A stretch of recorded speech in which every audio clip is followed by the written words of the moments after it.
23 აპრილი წიგნის საერთაშორისო დღეა. გაეროს ერთ-ერთი ყველაზე ავტორიტეტული ორგანიზაცია იუნესკოს მიერ დაფუძნებულ თარიღს მსოფლიოს თითქმის ყველა ქვეყანაში აღნიშნავენ. გამონაკლისი არც საქართველოა და თუ სხვადასხვა რეგიონში წიგნების გამოფენა გაყიდვა ეწყობა, გურჯაანის საბიბლიოთეკო სამუზეუმო გაერთიანებას სრულიად განსხვავებული ტრადიცია აქვს და თავის ერთგულ მკითხველს სასურველი ჟანრის წიგნებით ასაჩუქრებენ.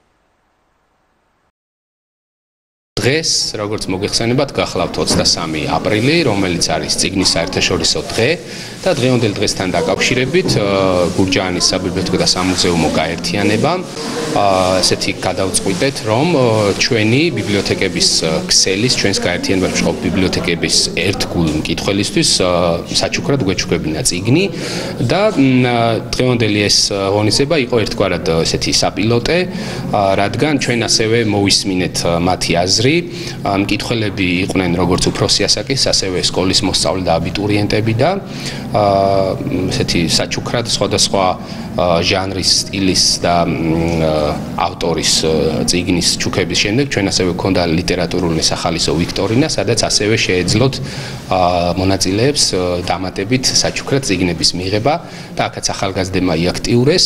საინტერესო ღონისძიება გამოვიდა, რადგან როგორც უკვე ვახსენე, მოვისმინეთ ესეთი იდეები, მოსაზრებები, როგორ შეიძლება იყოს შემდგომში ეს დღე, ან რა შეგვიძლია დავამატოთ, რადგან უფრო გსურს რომ მასშტაბი მივცეთ და იყოს უფრო ესეთი ბევრი ადამიანი ჩართული და მოკლედ ჩვენ გავაგრძელებთ, ასე ვთქვათ, ამ ერთგვარ ღონისძიების სახით წიგნის ჩუქებას ჩვენი მკითხველისადმი, იმიტომ რომ გსურს რომ კიდე უფრო და უფრო მეტი ადამიანი იყოს ჩართული, როგორც ცენტრალურ ბიბლიოთეკაში მკითხველებს გულისხმობ, ასევე ჩვენს გაერთიანებაში მყოფ სოფლების ბიბლიოთეკებში და ასე შემდეგ.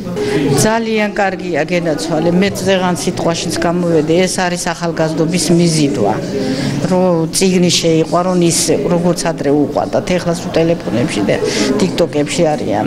ხო და ამიტომ ეს ღონისძიება ძალიან კარგია. ეს ვიქტორინა სხვადასხვა სახეებზეც უნდა იმართებოდეს, სხვადასხვა თემებზეც. 1000 ერთხელ მაინც რომ ვიღაცა დაინტერესდე. ეს ძალიან კარგი ის არის დღეს რაც მე ახლა ასაკი რომ მკითხოთ, ალბათ გაგეცინებათ. მე ისეთი დაინტერესებული ვარ, რომ მაინც წამოვედი ქოდალო და ნააკ.